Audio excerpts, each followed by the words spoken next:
Welcome back to the Dean Obeidallah Show. Joining us right now, so happy to see Representative Ilhan Omar, a Democrat representing Minnesota's 5th Congressional District, serves on the House Budget Committee, House Education and Workforce Committee, and Deputy Chair of the Congressional Progressive Caucus. Representative Omar, nice to see you. How's everything? How are you doing? I've been talking to you in a couple of months. Well, it's good to be with you, Dean. Things are looking not so good for us in Congress and for so many federal workers and the American people who are going to struggle to afford healthcare. And yeah, let's start with that. I mean, the shutdown continues. Mike Johnson, I talked to Mark Pocan yesterday, he said he actually saw a Republican and took a picture of a proof of life in the building because there are no Republicans there. But so there's no hint at all there's any talks to resolve this from a higher level. Now we're hearing Saturday SNAP benefits will end, but can you add more context that they're going to end because Trump wants them to end? The money is allocated to continue SNAP benefits. Yeah, I mean, this is, I think, first time in, at least in my memory, where there is a government shutdown, but also the House decides to go on recess. We usually, the idea is that, if there is a shutdown, we work urgently to try to figure out how to get to the negotiating table and come to a resolution so that the people who rely on us, who sent us to represent them, don't end up suffering. And what we are seeing right now is the Republicans, I call them the pedophile protection party, they have decided not only to shut down the government, but also shut down the House because they are afraid of the vote that we were supposed to take on the release of the Epstein files. And so that means we're not here negotiating. That means there is no solution that is coming anytime soon. That means Mike Johnson has not spoken to or has not negotiated with Hakeem Jeffries since that one time we all saw when they went to the White House. And that is going to have a real devastating impact because we already have, thousands of federal workers who are either furloughed or working as essential, meaning they are waking up every morning, going to work, and they're not getting paid. Some have missed a paycheck already. Some will definitely miss a paycheck, including, my staff, come November 1st. Oh. We also know that because we don't have we don't have regular order, there are no bills that are being appropriated. So SNAP, impacting 40 million people in America are not going to get their SNAP benefits. Now, as you'd mentioned, there is a contingency plan. We have funds set aside in case of an emergency like this, but the White House has decided that they're not going to use those funds to create relief for the American people, essentially saying we are okay with you starving. It's unbelievable. And I was glad that Democrats, Hakeem Jeffries and others kept reiterating that point yesterday. I played some of the clip and we had Congressman Pocan on as well to explain it because people need to know that they're using people, 40 million people, including millions of children, as leverage to try to get Democrats to cave. How is the morale in the Democratic caucus right now and continue to hold the line for the very least to get more of the subsidies reinstated? Because to remind people, Republicans have cut the subsidies. They're gone. Millions of Americans are going to lose health insurance because they can't afford it come January 1st if the Democrats don't succeed at getting the Republicans to agree to this. So what's the resolve like in the Democratic caucus?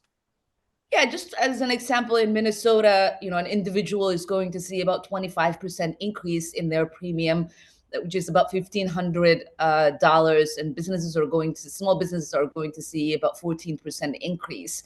That is going to be really devastating for so many people. They're going to have to make the choice to put food on the table, to keep the lights on, and decide that they're going to go without healthcare, which means the system's going to be squeezed. And those of us who do have health insurance are going to end up paying more as well. And what the Republicans are saying is that, let's open the government, and then maybe at some point we will see, what we can do. And what we are saying is that all of it is important. we do want our federal employees paid. We want the services that the federal government provides to the American people to continue, but we also don't want the healthcare devastation that Americans are going to feel to be left on a whim. We want a decision made. We want there to be a negotiation so that we do have a clear picture on what healthcare essentially is going to look like in this country. I mean, unless I'm wrong, Representative, it will cost Republicans nothing to agree to this. They already gave their tax cut to their donors already. It's not like you're like clawing it back. So they gave their billionaires a tax cut. And this would just be something to do on a human level so that 3 to 4 million Americans don't get priced out of health insurance and the catastrophe that'll cause to their families and to their lives. You lose lives when you take health insurance away. Studies have shown that. But am I missing something? Like, it's crazy. Like the level of negligence to me is insane, because we have Republicans that were happy and giddy to do over $4 trillion in tax cuts, as they highlight their hypocrisy in increasing the debt in this country when they ran on decreasing the debt. But they're also really comfortable in not, even 1 year extension is about $22 billion. They're not willing to do that while they send $40 billion to Argentina. And soybean farmers in Minnesota are suffering because the market in which they would sell their soybeans has now been co-opted and corrupted by Argentina. And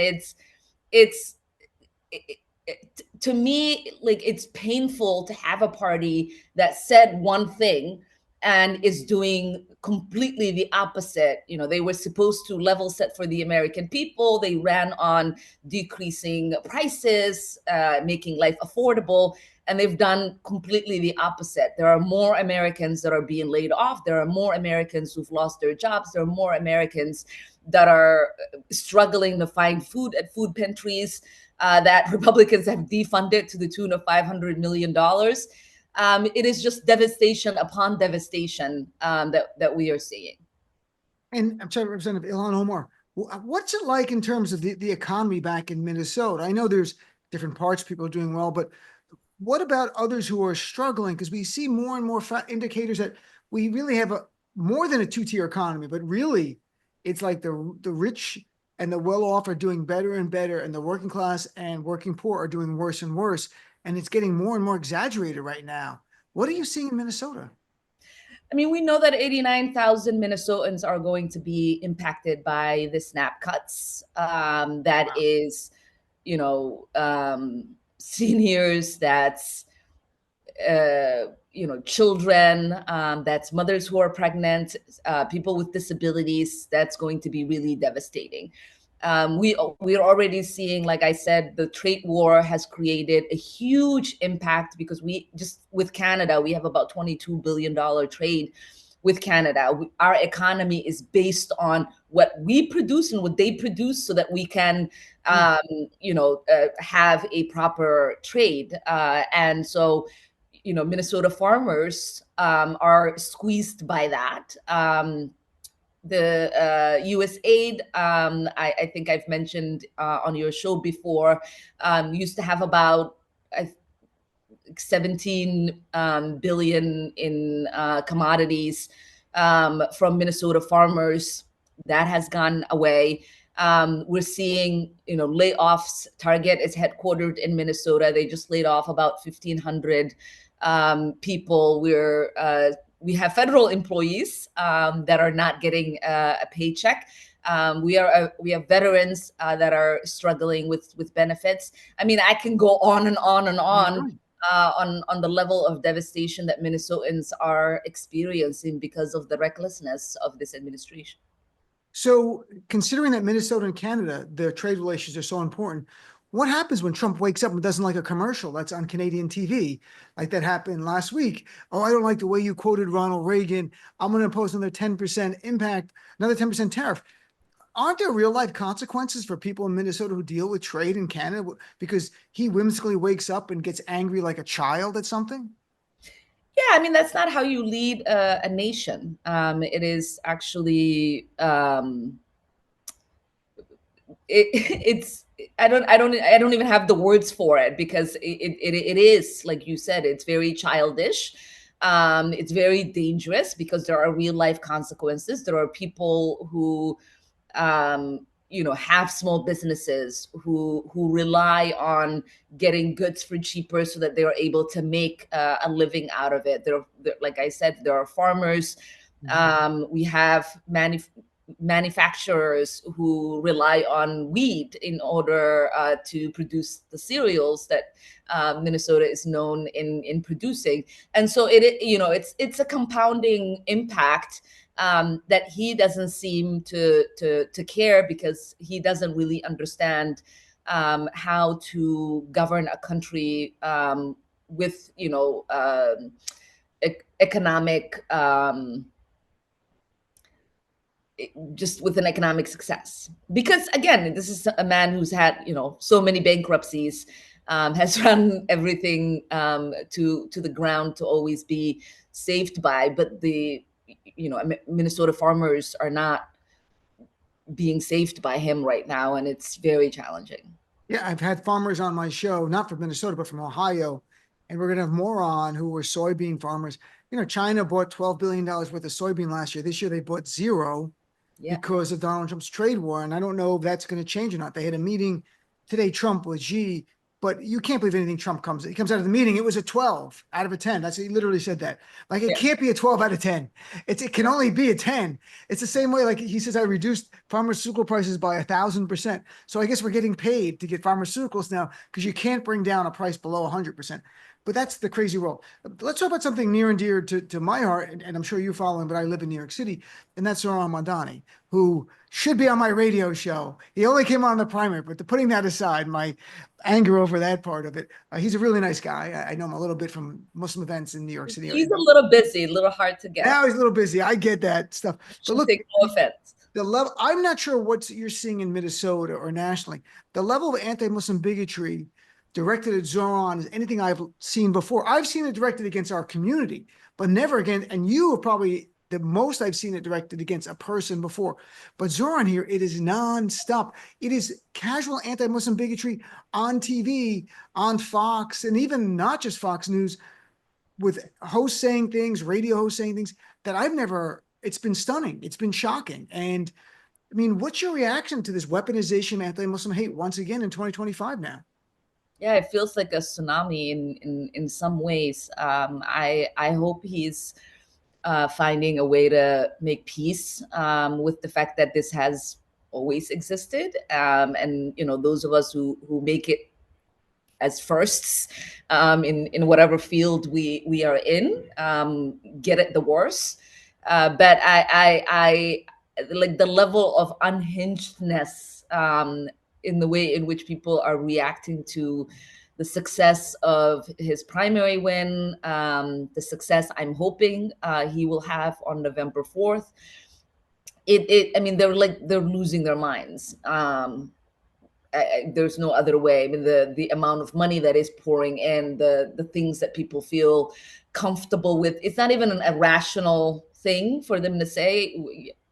I tweeted something about Sudan, and Chris Cuomo said something about Islamists are not welcome here. And I was like, what the hell are you even, like, that is the dumbest tweet I've ever seen. They're just, they're just kind of losing their mind. Chris Cuomo? You mean Andrew Cuomo's brother? Chris Cuomo? Yeah, he's made a turn. I used to know him. He's made a turn in this. I think to help his brother, he thinks trafficking in at least subtle anti-Muslim bigotry is the right move. It's not. I've got to be honest. In New York, if they made the campaign against Zohran about policy and experience issues, maybe that would have gotten traction. But it's become a referendum on bigotry. And that's not going to win in New York City. We are not. We are New York City. We are a melting pot.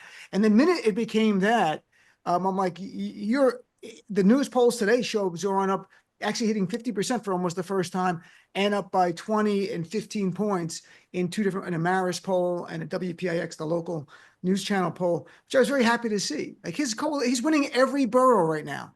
He's winning everybody below 50 years of age. Like, and I think that explains the irrational behavior that's being exhibited by not just his actual opponents, but the people who oppose his candidacy and desire for him not to be their mayor.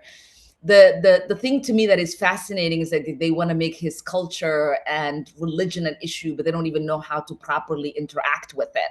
You had Cuomo, the opponent, the former governor, the former disgraced governor, saying he's creating division between the Shia and Sunni. And I was like, I don't think any of us actually even knew he was Shia. Oh, I didn't know. Nobody's paying attention to that here. Right. And I saw somewhere where, like I said, the Chris Cuomo, I guess the younger brother, saying Islamist. And I'm like, are they Christianist? Are they like Judaist? Like, what is Islamist? You have a problem with his Muslim faith? Like, say that. Right. Because yes, we believe in Islam, but we are called Muslims. At least get some of the terms right, but they're trying to create this sort of like scary boogeyman image that just doesn't fit with, the handsome, smiley, very comfortable, confident young man who was raised in New York City and got his swagger from there. And they don't know how to match it. So they're just losing their minds. I tell people no more BLTs if he wins, just LTs. It's over, folks. Turkey bacon for everybody. But not for religious reasons, just better for you in the long run. And I saw Rami Youssef last night. He was doing a show and I went to go chat with him and watch him. And he talked about Zohran a lot in his comedy. And our jokes are for us, like, if I said it out of context, like yelling Sharia is coming and we're all cheering, it's a joke. Nobody wants Sharia law. I don't want, at the same time, there's 12 states that ban abortion at day one because of Christian nationalists have turned their religion into law, and we are accused of trying to turn our religion into law. No, I don't know any Muslim American who wants anything in the Quran to be our law. But we see on the far right of the Christian right, they have no qualms turning their religion into law and advocating for more of that. Yeah, we're the bad guys. Like, what? We're not doing anything. We're just living our lives. What is wrong with you? Right. So that's the challenge. Do you have any? I saw yesterday and it continues. Stephen Miller's wife was on Piers Morgan with Cenk Uygur. I like Cenk. I know Cenk. And she's threatening to deport him. She brings you up. Why? You weren't even discussed, but like you're a go-to. And then we're going to go after Ilhan Omar's denaturalization. Like you're married to Stephen Miller. They couldn't do it before. There's nothing to be done. Like it's not about, there's nothing real. But I worry that their go-to is put their opponents in prison, criminalize us, stop dissent, deport people we don't agree with politically. And in the bigger picture, I know she's only the spouse of Stephen Miller. She's not in the administration, but there's something to be said. That's what we're seeing. Kate Abou-Ghazali, who's running in Chicago for Congress, just got indicted yesterday. I just talked to her earlier today. She got indicted. She's out there just protesting peacefully. She's a diminutive 26-year-old woman, and they're saying somehow she stopped police officers from doing their job, ICE officers. It is really scary where we're going. This is all part and parcel of it. Yeah. I mean, I was in your home state of New Jersey not too long ago, to support my colleague LaMonica McIver, who also was indicted and is currently in court. It is a tool to intimidate, to harass, to silence, and yes, they would ultimately love to be able to incarcerate us and do all kinds of ungodly things to us. But the reality is, like, many of these cases most likely are not going to go anywhere. Hopefully, there are judges that are sensible, and our good friends are able to win their cases and be vindicated. But I mean, I have no worry. I don't know how they take away my citizenship and like deport me. But I don't even know like why that's such a scary threat. Like I'm not the 8-year-old who escaped war anymore. I'm grown. My kids are grown. Like I can go live wherever I want if I wanted to. Like it's a weird thing to wake up every single day to bring that into every single conversation. We're going to deport Ilhan. We also have like a couple of idiots here in the House that are introducing legislation, writing letters to Kristi Noem to deport Mamdani as well. And it's just, I mean, it's a Yes, loser's game. I agree. And I'm born in America, and I've been told many times, go back to where you come from. I'm like, that's New Jersey. I like New York, but I have to go back to Jersey. I'm happy to go. I love New Jersey. I enjoy living in Manhattan, but it's so be. I want to touch on before we run out of time. Someone did tell my husband to go back. He's from Jersey, right? Yeah, to I go know him. back I mean, where I he know who he is, came but I from. know I didn't know Yeah. if he was originally from Jersey or he just worked in politics here in Jersey. No, I no, gotta be born and raised in Jersey. did I want to touch on Sudan for a minute, but before we leave from the race of Zoran, look at Zoran's been building. I want to make very clear. I like Mikey Sherrill very much. She's been on my show countless times. I wanted to win, but she's running more of a traditional campaign, which is about don't make any mistakes. I completely get it. It's almost a democratic state. It can move. Zoran's leaning a hard in to his really transformative message on the real policy. And he's growing in lead, and her lead's getting smaller and smaller. And there are other things there, being a third term Democrat, because we've had Murphy for 2 terms. We haven't done that since 1961. So that might be built into it. But I wonder if Democrats can take from the message that if you give people an inspirational, aspirational message, it will inspire people to want to support you as opposed to sort of defending the status quo message, which to me doesn't inspire you. It can be a good message, but I mean, is there something to take from these two races?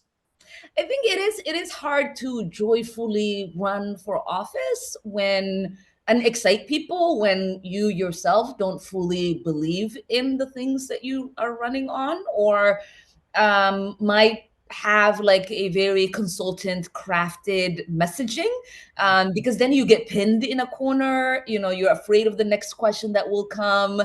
In campaigns they call it a sandwich, where you're supposed to like give an opening and then like something substance and then close it with something personal, or whatever order that goes in.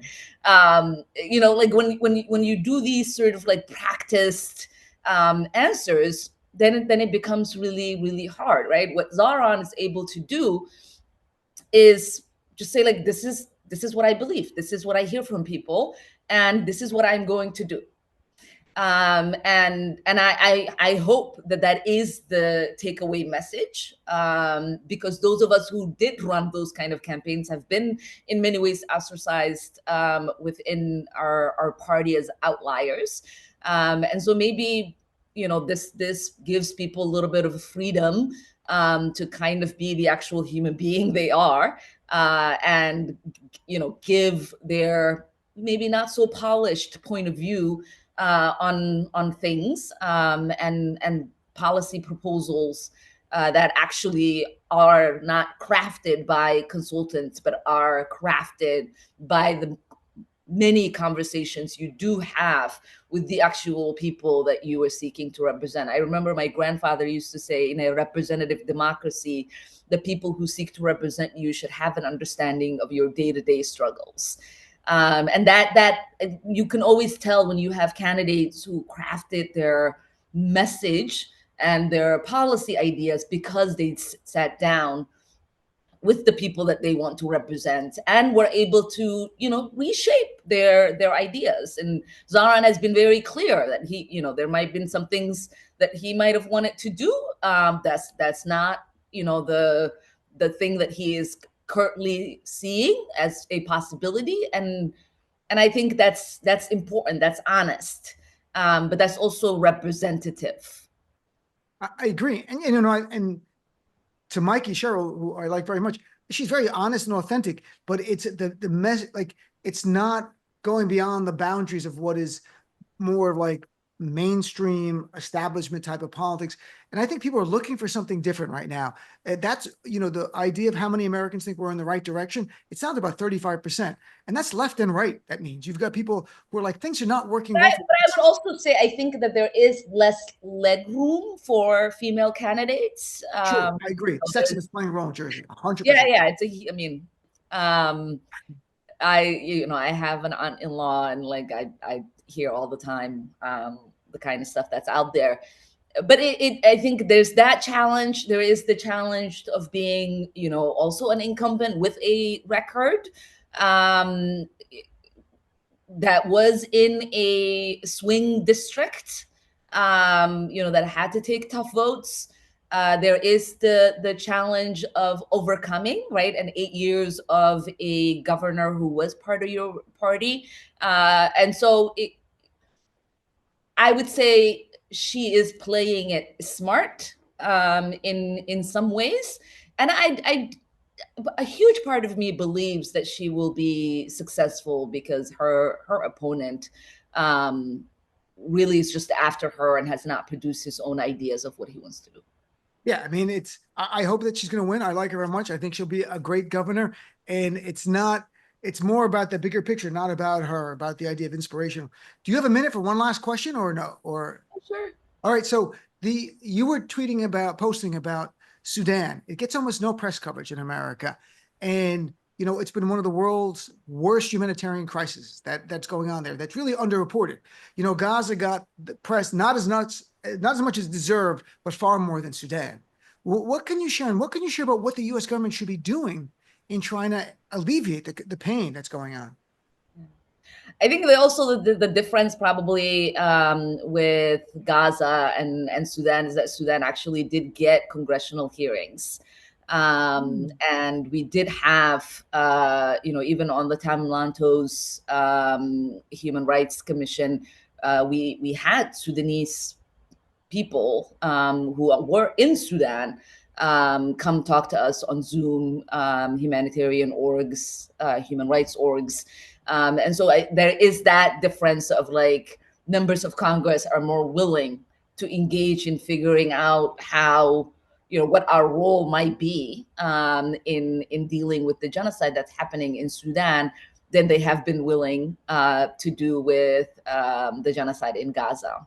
I mean, the situation in Sudan is a catastrophe. I thought after Darfur, we were not going to see a genocide unfold without the world reacting to it, or at least holding those who are enabling it, like the Emirates or Dubai, as people might know. That's where the UAE is. That they would hold them accountable, that we would at some point get the United States, our European allies, to stop selling them the weapons that they are providing that is causing the massacre and the human rights violations as this genocide unfolds.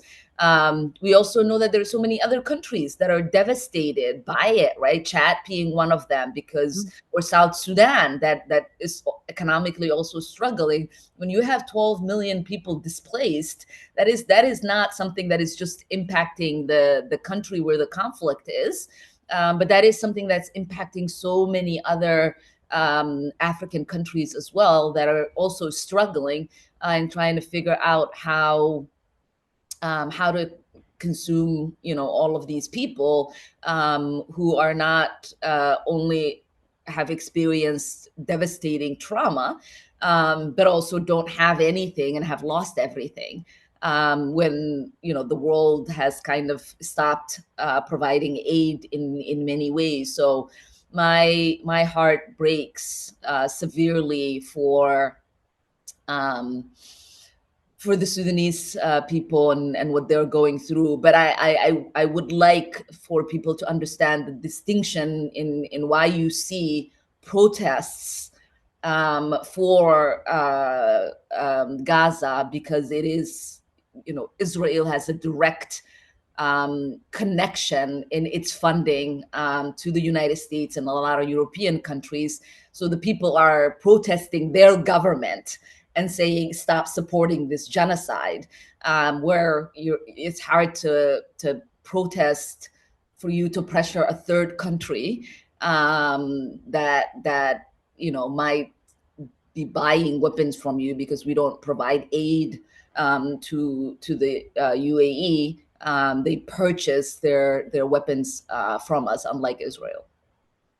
It's something that deserves far more attention, because most people just hear Sudan, they know something's bad's happening, they don't know how it got there, and it's something I'm going to cover more on the show going forward. Well, Representative Omar, and I really do appreciate the fact that you are covering it, because I think the UAE angle in what's happening in Sudan has also a direct link to the U.S., the Saudi-led coalition, that the UAE was a huge part of that caused the destruction in Yemen. They are also linked to the slave trade and the destabilization of Libya.